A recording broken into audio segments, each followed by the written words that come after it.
ராஜா 5 kilometre marathon ஓடின ஒரே ஒரு முதலமைச்சர் நம்ம முதலமைச்சர் தான். என்னங்க? ஆமாம். அப்படின்ட்டு பொதுப்பணித்துறை அமைச்சர் நினைக்கிறேன்ல, அவர் ஆதவ அர்ஜுனா அவர் பேசுகிறார். அவர் உட்காந்து ஒரு டிஷர்ட் போட்டுட்டு ப்ரக்கை விடு ஸ்போர்ட்டை எடு அப்படின்ட்டு எழுதுறாரு. சரியா சார்? சம்பவம் நடந்துருச்சு, காலையில் நடந்தது. பையன் ஒரு 3 மணிக்கு இறந்துடுறாப்புல. அதுக்கு முன்னாலேயே சட்டமன்றத்தில் அந்த இஷ்யூவை கேட்குறாங்க. இன்வெஸ்டிகேஷன் போயிட்டுருக்கு. பாடியை சீஸ் பண்ணிட்டு போய் விசாரணை தான் பண்ணிகிட்ருக்காங்க. போஸ்ட்மார்ட்டம் ரிப்போர்ட் கூட எதுவுமே வரல. ப்ரிலிமினரி என்கொயரி கூட போலீஸ் ஸ்டார்ட் பண்ணியிருக்க மாட்டாங்க கம்ப்ளீட்டாக. சரியா? ஒரு இன்வெஸ்டிகேஷன் அத்தாரிட்டியை போட்டு நீங்கள் விசாரிங்கன்ட்டு சொல்லி இருக்கிற இந்த முழு ப்ராசஸ் கூட நடந்திருக்காது. அதுக்குள்ளே இந்த அரசு சட்டமன்றத்தில் சொல்கிறது இது ஒரு கேங் வார் அப்படின்ட்டு. ஒரு பையனை 20 பேர் அடித்து கொள்கிறானுங்க. இதை கேங் வார்னு இந்த அரசாங்கம் சொல்கிறது.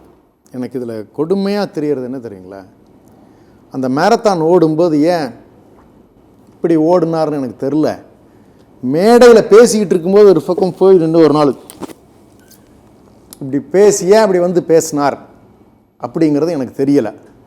இது ரெண்டுக்கும் விளக்கம் தெரிஞ்சவங்களுக்கு நான் சொல்கிறேன். யாம் பெற்ற இன்பம் பெருக வையகம்னு இருக்கா? ஏதாவது அது மாதிரி சிந்தனை இருக்கா?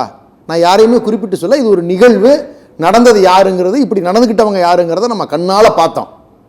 அப்போ இதை பற்றி எந்த அக்கறையுமே இந்த நாட்டை ஆளுகின்றவர்களுக்கு இல்லை.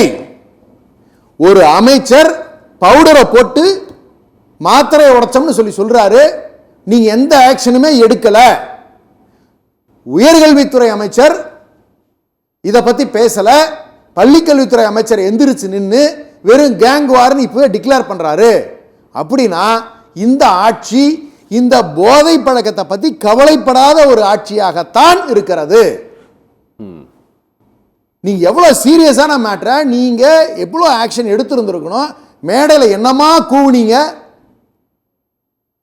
என்ன சிஎம் சார், என்ன சிஎம் சார்னு கத்துன்னு கத்துனீங்களே, தொண்டை கிளிய பேசுனீங்களே.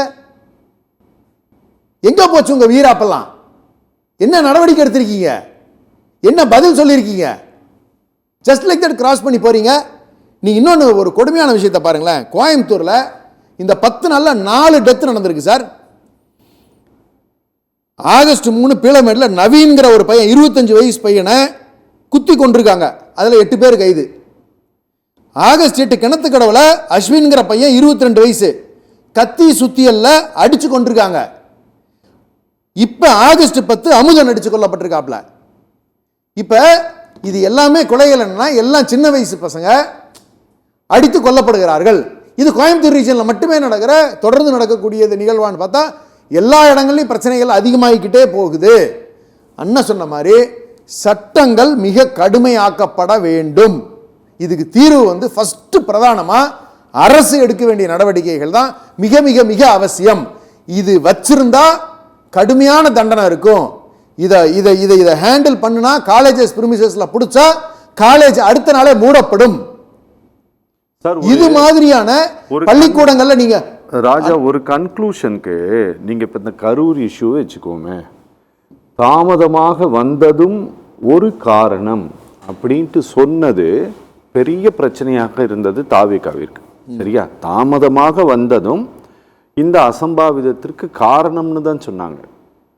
அது மாத்திரமே காரணம்னு சொல்லல. சுப்ரீம் கோர்ட் ஓடினாங்க. கடைசியில் ஒரு ஸ்பெஷல் இன்வெஸ்டிகேஷன் டீம் அஜய் ரஸ்தோகிங்கிற ஒரு ஃபார்மர் ஜஸ்டிஸ் தலைமையில் கமிட்டி போட்டு வந்தாச்சு. இப்போ இந்த சம்பவம் நடந்த உடனே இது கேங் வார்னு இந்த அரசு முற்றுப்புள்ளி வைக்க முயற்சிப்பதும் கிட்டத்தட்ட அதே மாதிரி தானே. அதுதான் சொல்றேன், இவங்களுக்கு அதை பத்தி கவலையே இல்லை. ஓகே, நீங்க அவையில டிக்ளேர் பண்ணி அதை க்ளோஸ் பண்ண ட்ரை பண்றீங்க. நீங்க அதை க்ளோஸ் பண்றதுக்கு எடுக்கிற முயற்சியை அந்த பிரச்சனைய உண்மைத்தன்மையை தெரிஞ்சு நீங்க கடுமையான நடவடிக்கை எடுப்பேன்ல சபையில சொல்லணும். ஓகே, பொறுப்புள்ள ஒரு அமைச்சரா இருந்தா முதலமைச்சர் என்ன சொல்லணும்? தப்பு நடந்திருக்கு, உரிய விசாரணை நடத்தி அடுத்த நாள் நீங்க 20 பேர் அடிச்சாங்கன்னா 6 பேரை தான் கைது பண்ணியிருக்காங்க. மீதி 14 பேர் எங்க? ஓகே, இந்த கேள்வி வருது. அடுத்து யாரை டிஃபெண்ட் பண்ண பாக்குறீங்க? யாரெல்லாம் நீங்க காப்பாத்த பாக்குறீங்க? ஓகே, இந்த மாதிரி விஷயங்கள்ல தயவு தாட்சணியமே இருக்கக்கூடாது. ஓகே. அந்த பெத்தவங்களோட மனசை நீங்க நினைச்சு பாருங்க. அந்த பையனை இழந்தவனோட இழந்த பெற்றோர் இன்னைக்கு என்ன மனநிலையில் இருப்பாங்க? நீங்க காலேஜ் புதுசா கட்டிக்கலாம், நீங்க சொத்து நிறைய வச்சிருக்கலாம், அந்த பையனை மீட்டெடுத்து கொடுக்க முடியுமா உங்களுக்கு? ஓகே. ஓகே. அந்த பையன் பண்ண தப்பு என்ன? விசில் பிளேயரா இருந்தது அவன் பண்ண தப்பா? அப்ப நான் ஃபைனலா கன்க்ளூட் பண்றேன். ஒரே ஒரு விஷயத்தை திரும்ப திரும்ப சொல்றேன். இதுல first role goes to the chief minister of the state to take a bigger responsibility and solve this issue for permanent in the state of Tamil Nadu. அடுத்து போலீஸ், அடுத்து காலேஜஸ், இப்படி ஒரு தொடர்ச்சியான ஒரு நிகழ்வா இது அமைஞ்சா மட்டும்தான் இதுக்கு முழுமையான தீர்வு. ஆனா இனிஷியேட்டிவ் எடுக்க வேண்டிய இடத்துல யார் இருக்காங்கன்னா இந்த தமிழ்நாட்டினுடைய முதலமைச்சர் ஜோசப் விஜய் அவர்கள் தான் இந்த நடவடிக்கை எடுத்து ஆரம்பிக்கணும்.